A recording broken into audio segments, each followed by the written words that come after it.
Ladies and gentlemen, welcome to another edition of In the Pit with Lobo Tigre. Our victim of the day is Andrew Pollard. He's the CEO of Blackrock Gold Corp. This is a Nevada gold exploration play, and that is one of the best places in the world to look for gold. So obviously it was of interest to me when Andrew brought it to my attention. So I've got questions. Obviously, Andrew, why don't you go ahead and give us the overview, and then we'll dive right in. Sure. Well, listen, it's good to be here. I've been a victim all my life, so today's no different than any other. Yeah. So BlackRock Gold, we trade under the symbol BRC on the TSX Venture, and we're also on the OTC under BKRRF. So you guys can look us up there. As you said, we're a Nevada-focused gold explorer. We're all in on one project, but it's a doozy. It's called Silver Cloud. It's a low sulfidation epithermal vein system that covers about 45 square kilometers. Right where the North Nevada Rift intersects with the Carlin Trend. These are two of the most prolific gold belts in the world. We're right next door to Hecla's Hollister mine, which for in its heyday was one of the highest grade known gold deposits on the planet. And we're about 15 to 20 kilometers just south of the Midas deposit, which was the basis for Franco-Nevada and then Newmont in the early 2000s, which is probably the one mine that kept Newmont profitable due to the size and grade. So Silver Cloud, as I said, we're right where the Carlin meets the Northern Nevada Rift. We're very much a Northern Nevada Rift style project. We're low sulfidation epithermal, so we're chasing vein hosted high grade gold. Our project. This is a geothermal hot spring system that's fully preserved top to bottom. So if you're a geologist, going to this project's like going to Disneyland. It's got everything from sinters. There's two past producing mercury mines on the project. We've got, there's a lot of argillic alteration and all these elements at surface that indicate that at least, some high grade gold systems could be there at depth. In fact, just walking across the project this summer, we found 8 veins outcropping, all concentrated in one area directly adjacent to Hollister, where there's a past producing mercury mine, and no one's ever drilled a hole into that. I guess the secret sauce here is that this project has been staked since 1999. Since that time, for the last 15 years, it hasn't seen a single drill put into it. In 99, Teck had the project. They drilled 10 holes. The next year, Placer Dome came in and did a joint venture. They drilled 10 holes. 2 different areas. They made 2 different high-grade vein hits, up to about 12.5 grams per ton by Teck or by Placer, and there's a whole bunch of drilling in one area where Teck had some joy too. What's different now is that we've got a completely new vantage point in terms of the orientation of the system. The Northern Nevada Rift trends in a northwesterly direction, so all previous drilling was done under the orientation that the vein system would be in a vertical north-south direction. When we got the project, we looked at all the data, and it was pretty evident to us that the vein systems actually, trend in an east-west direction. So we've just done the first drill program in 15 years on it, and we've released partial results from some holes, and we've confirmed that. So we're picking up right where Teck and Placer left off, but we now know, we know which way to look. So it's a big start. Okay, well, that's a good overview. There's a lot to unpack there.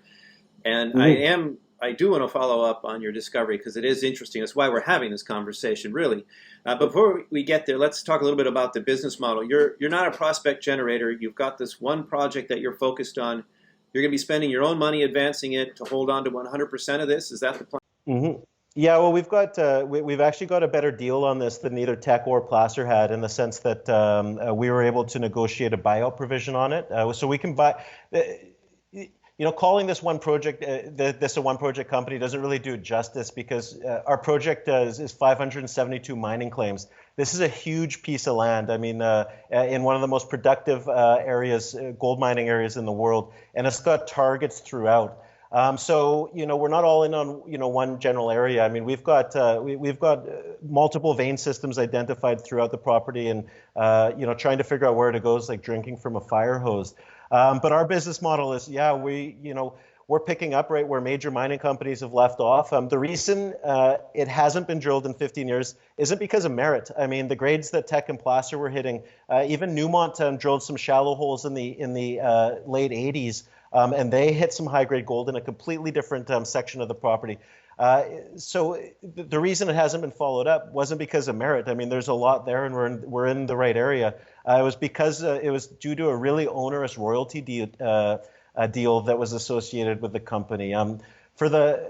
Rather than Teck and Placer giving up their interest in the project and effectively giving it back to the vendor, they decided to effectively keep their interest in it and farm it out to other groups. When they did that, they tacked on royalties. For the last 10 or 15 years, before BlackRock had it, there was a full 10% NSR on it, meaning who in their right mind is going to drill the thing? I mean, heaven forbid you hit gold. I mean, you're just going to be spinning your wheels to pay Teck and Placer. Well, that lease, the Teck lease, finally expired about 2 years ago, and Carl Pescio, the underlying vendor of the project, I've known him for forever. I've met him as well. So he was looking forward to find a home for it, and really, it hadn't seen any work, and he had no mechanism to get the project back, and there was no work commitments built into the old lease, or Teck had satisfied them in the first few years, so it literally sat idle.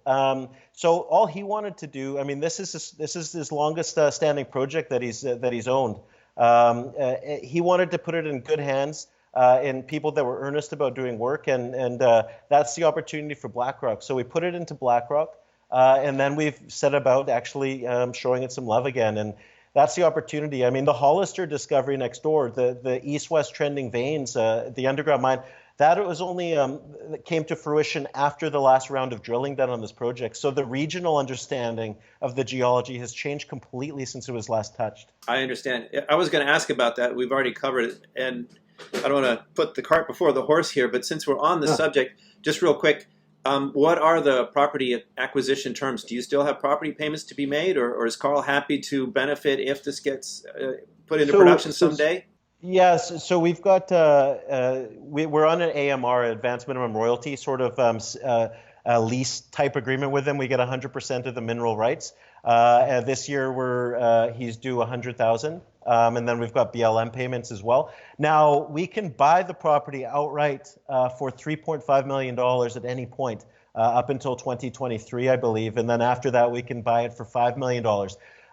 Once again, that's a very low barrier buyout provision. And if we get any sniffs, we're able to put one foot in front of the other and connect the dots here, that would probably be one of our next steps. So it's a very low barrier deal we've got with him. We've got some drilling commitments in there, but we'll satisfy those this year, just based on our initial plan. So yeah, he's just eager to see it in good hands and see it worked on, because I mean, if you know Carl, you'd know that in the late 90s, early 2000s, he was the single largest mining claims holder in the U.S.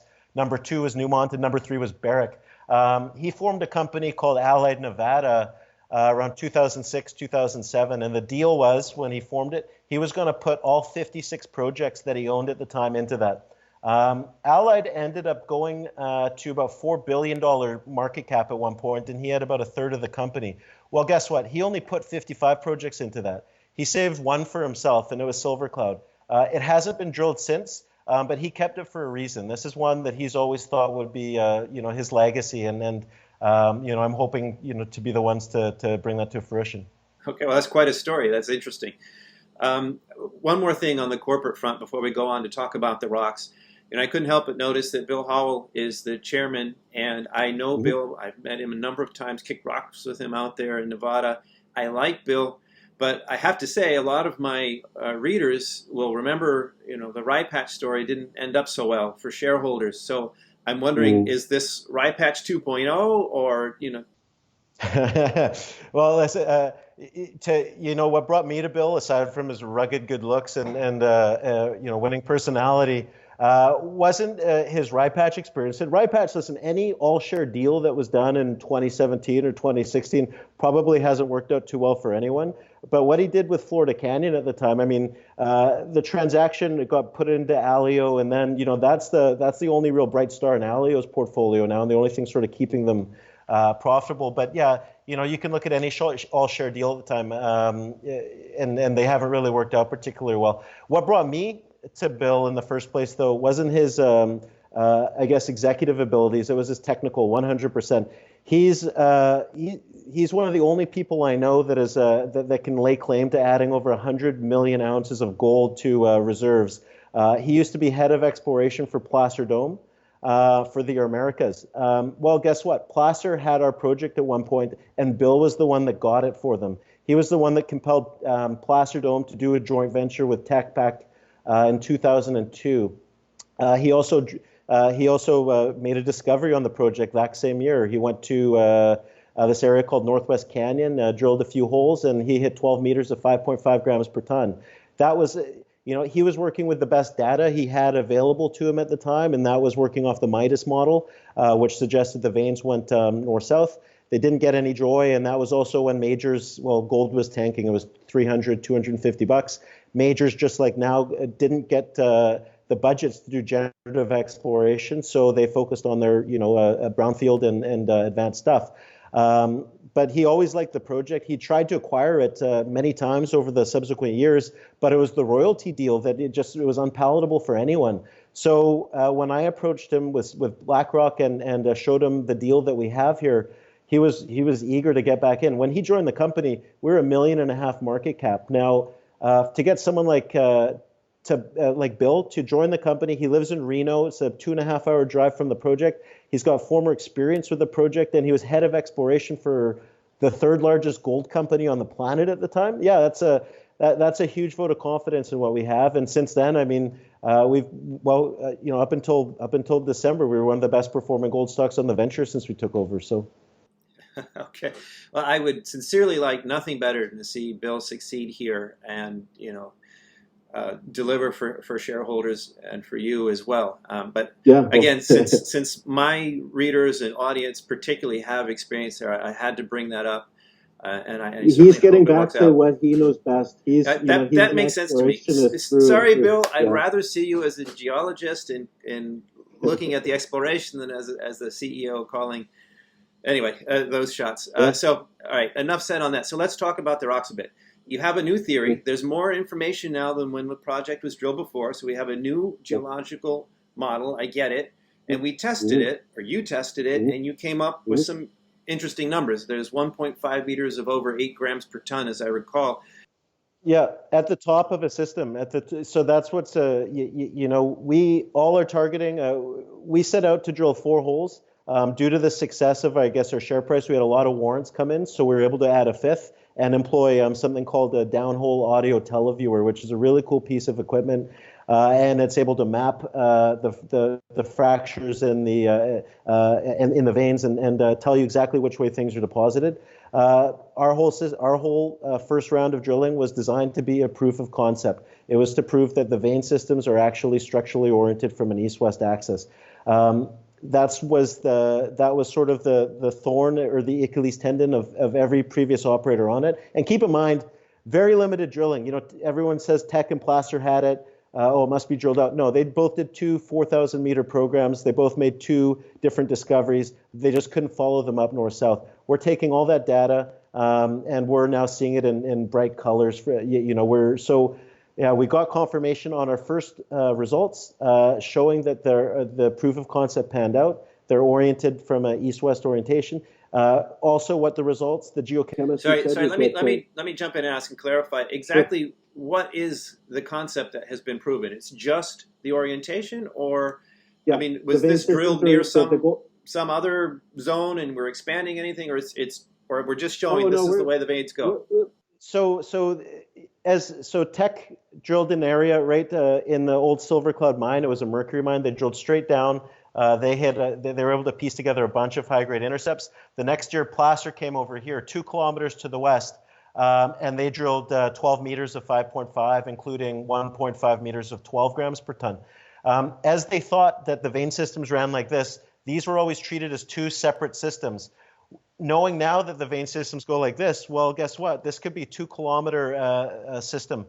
We've proven that, the trend could go that way, and we've turned 2 independent discoveries into one potentially big one. So, sorry, is this new hole right between those, or? No, what we did was, as Tech and Placer thought that the gold ran this way, they drilled it this way. So the drills were, so all we did was we went right back to those same vectors, and we reoriented the drills by turning them 90 degrees. So rather than drilling parallel to the veins like they did, we cut right through them. So we hit the structures as targeted. The downhole audio televiewer confirmed that the gold is deposited in an east-west manner. And then when you also marry it with all of the historic drill data, it lines up perfectly with some of the other intercepts. With some of the tech drilling over in the Silver Cloud mine area, they line up like you're looking down the barrel of a gun. So we know that the vein systems there is running east-west, and we've connected the dots on what could be at least 2-kilometer trend. All right. So then, where do you go from there? I mean, if you drill right in the middle, that would be a pretty high-risk hole. You just step out from the sides to try to join it in the middle, or what would? Yeah, so we're permitted for up to 10,000 meters of drilling between those two areas. What we're doing now is we've now cracked the code of this puzzle from a two-dimensional perspective. Knowing which way the veins are oriented is a huge step forward. Now, what we want to do is figure out where that boiling zone is, because from just the partial results we've received so far, and keep in mind, we've only released partial stuff from a couple of holes. Like, we don't even have the bottoms of these holes in yet. And hole 5, which was our deepest hole by a long shot, hasn't come in yet either. So we've solved the puzzle from a two-dimensional perspective. Now we want to figure out what that preferred elevation is, where all the high grade should fall out. I can't stress enough that where we are, the Northern Nevada Rift, is 3 of the top 10 highest grade gold mines on the planet are literally flanking us. Fire Creek, which is why that's why people say 1.5 meters of 8. That's nice, but it's not enough. If it's going to be narrow, we need ounces per ton. I'm not getting out of bed for anything under an ounce per ton. But it's a huge. Listen, this is a huge. To get those sorts of grades at the top of a system is a pretty good sign at what could lie beneath. To put in perspective, the vertical extent of mineralized ore at Hollister right next door is about 1,400 feet. Well, if we're right at the top of the system, you know how we're going to, it's a lot easier to solve this problem. We're going to do 2 1,400 feet, that would have to be multiple events, I think. But sorry, so without getting too technical, can you say, looking at the rock, is there evidence in the textures of what you're seeing that you are above the boiling zone? Yeah. All indications indicate that we're above the boiling zone on just what we've seen yet. Keep in mind, the bottom 135 meters or so of hole 1 hasn't even been, we haven't got the results back on that. Hole 5 was 80 meters deeper than anything else that we drilled on this program. We drilled through the volcanics, hit the Paleozoics, and we drilled straight through it back into the volcanics again. So we're going to get a good look at what the contact is like there between the sediments and the volcanics. Every piece of data that comes in is going to help bring the resolution of this up. But we're hitting the structures as we targeted. We've proved the orientation of the system. Now we just want to figure out where that bonanza horizon is. Well, our next steps, we've got the drill coming back to site February 1st, I think, and they're going to be drilling 2 deep vertical holes right into these gold structures, going down 750 meters. So, we've got it figured out in 2D. Now we're going to solve this puzzle in 3D. If we don't hit the boiling zone on the remaining assays that are due, in a matter of weeks, I'm thinking that this next round of drilling should do the trick. So keep an eye on us for that. Okay. So let's talk longer term than over the year. What are the deliverables over this working season? And by the way, do you get frozen out in the winter, or can you work year round there? You could. It's good. It's great access. Listen, there's lots of big yellow trucks hauling ore by us every single day. We're right next door to Hollister, at 15K from Midas. So we've got these wonderfully maintained roads by Hecla. And we're about 20 miles away from Goldstrike, which is the largest gold mine in North America. So yeah, lots of activity all year. We've got access to it all year. There's a fair bit of snow on the ground there right now, but it shouldn't stop the drill from coming back to site in a matter of weeks. So yeah, it's 12 months of the year. Okay, so let's not get too far down the road, because it'll depend on what you find, of course. But over the next quarter or two, what are the deliverables? What's the plan? You're going to come back and do this deep drilling, and then is that it, or do you already know what happens next if you? Yeah, well, we're in a target-rich environment. So over the summer, actually, right when we got the data, there was a section of the property to the northeast which no one had ever looked at before, directly adjacent to Hollister. I mean, the veins at Hollister are literally pointing at this. The Gloria vein of theirs pretty much goes right up to our property boundary. So we were, no one had ever looked up there. There's a mercury mine up there, which, as you know, as Pathfinder elements go, it's a pretty good start for these low sulfidation systems. We did 1,200 soil samples over the summer, and we identified this gigantic anomaly. It's 1,200 meters by 800 meters, and is still open.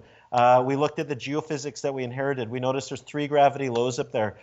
We can say that the gravity lows that we've drilled into so far all have gold in them. And that's where the vein systems seem to be closely associated with. So you've got this huge anomaly based on geochem, based on geophysics, and then this is the area where Bill found 8 veins outcropping at surface right next to Hollister. So we've got an RC drill program slated for summer up there. We're going to do we'll be the first ones to ever put some holes into it. We've got geophysics planned up there. We want to do some IP. Hopefully, there should be lots of sulfides up there. Hollister's got a lot of sulfides, and so do the stuff we've encountered down at Silver Cloud Mine area. So we think we'll be able to get a good look at the structures. So 3,500 meter drill program there, hopefully making a discovery hole. And then, as you said, we've got 2 deep holes planned starting as of February 1st to figure out the vertical extent between these 2 known gold systems which we've now are trying to connect the dots on. So lots to look forward to. This is going to be, we're going to do more in the next 6 months than this project has seen in the last 20 years combined. All right, and what's the budget for that? Well, we're raising $1.5 million right now. So I announced the financing just last Friday. It's at 20 cents. We're placing larger groups into this. So we're going to get that closed, within a matter of weeks here, and then we're going to get the drill going there. To get the RC time. Sorry. While you're on that though, if there are any SEC qualified investors out there who are interested in private placement, is there room for retail, or is this entirely brokered? No, we're doing it non-brokered. Feel free to reach out. We're looking at larger orders. So right now we've got a 50,000 minimum. But if anyone down there wants to get a piece of high-grade gold story in Nevada, reach out. Sorry, by email. Just to sum up on that, it's 20 cents. And is there a full warrant, half warrant? What it's a half warrant. So it's a 20-cent unit with a half warrant at 30, good for 2 years.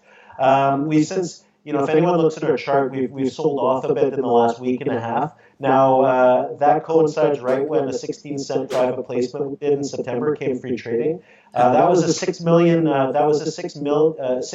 unit or 6 million share private placement. Well, guess what? In the last week and a half, we've traded at about 6 million shares, and the sort of water point there seems to be 16 cents. I'm not going to say that all those 6 million shares that have been traded in the last week or two have been people taking their principal off, but I certainly think a large portion of those of that has been, and I certainly don't think most of those placees are going to be selling all their shares. So, I'm thinking we've traded under 20 cents for maybe 10 days and 4 months.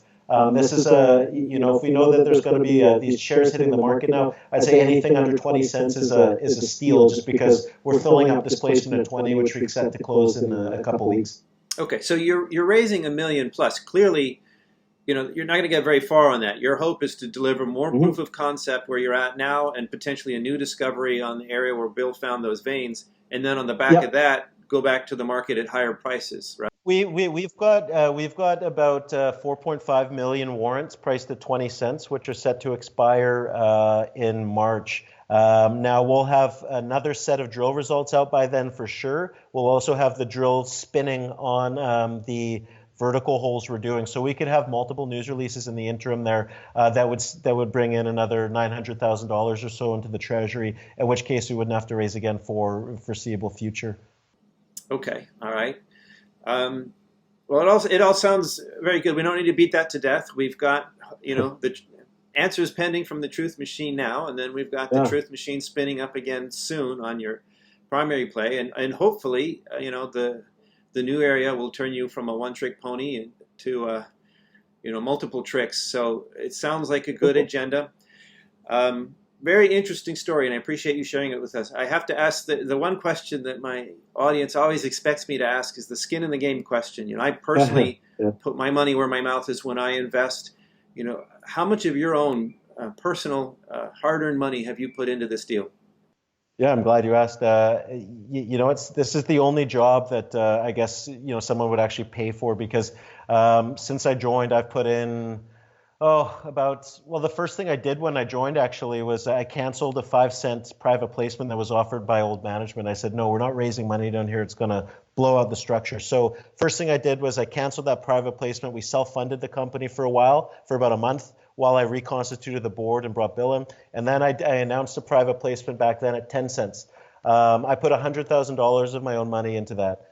Since then, I probably bought another $50,000 into the market. I'm writing a check into this financing. So yeah, I've put, I've got a lot of skin in the game here. I control roughly 2.7 million shares, free trading right now. I've got control over about 4.5 million at current in terms of options and warrants from previous private placements. So I came to this as a shareholder first. This company was headed for the gutter, and I stepped in to right the ship. And it was always because I thought this project deserved better, and I really respect Carl. I said, okay, well, someone's not going to step up and do it. It's going to be me. And rolled up my sleeves, put my consulting practice on the back burner, and it's been a good ride since.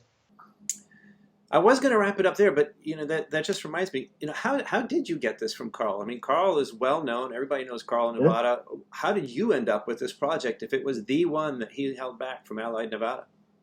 Yeah, I know, right? So my background, I've worked in mining industry, in the boardrooms and behind the scenes of mining companies since I was 20 years old. I started an executive search firm called the Mining Recruitment Group, and so I placed my first CEO of a public company. I placed when I was 21.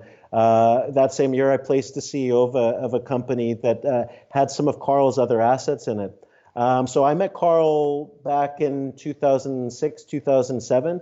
One of the most earnest, respectable guys I know. He's been a mentor to me this whole time. I helped him find a home for the asset back into Blackrock when he finally got the tech lease extinguished. Blackrock at the time was a shell. They were looking for an asset, and they had some management associated with it. And they got the project. It didn't really go too well for them. They weren't particularly focused or, had much of an interest in doing much of anything. It was more of a lifestyle gig. So when I saw it circling the gutter a bit, I brought a lot of people into this. It's funny because my background's ensuring that the right people get behind the right projects. And the first deal I sort of helped to quarterback, I became so myopic about the project that I didn't really look at the people involved. And I got burned. So when I stepped in, it was more reputational. I brought a lot of my clients into this, and it was just going to look bad on me. So I said, you know what, project deserves better. Carl deserves better, and this is a hell of an opportunity. So it's gone well ever since. I get it. All right. Well, you've been a good sport answering some tough questions here. Appreciate it very much. Keep us posted, and wishing you the best of luck with your with the Truth Machine out there in the desert. Yeah, keep an eye on us. It's going to be a very active couple months, and be in a very different situation at the end of it. Okay, thank you.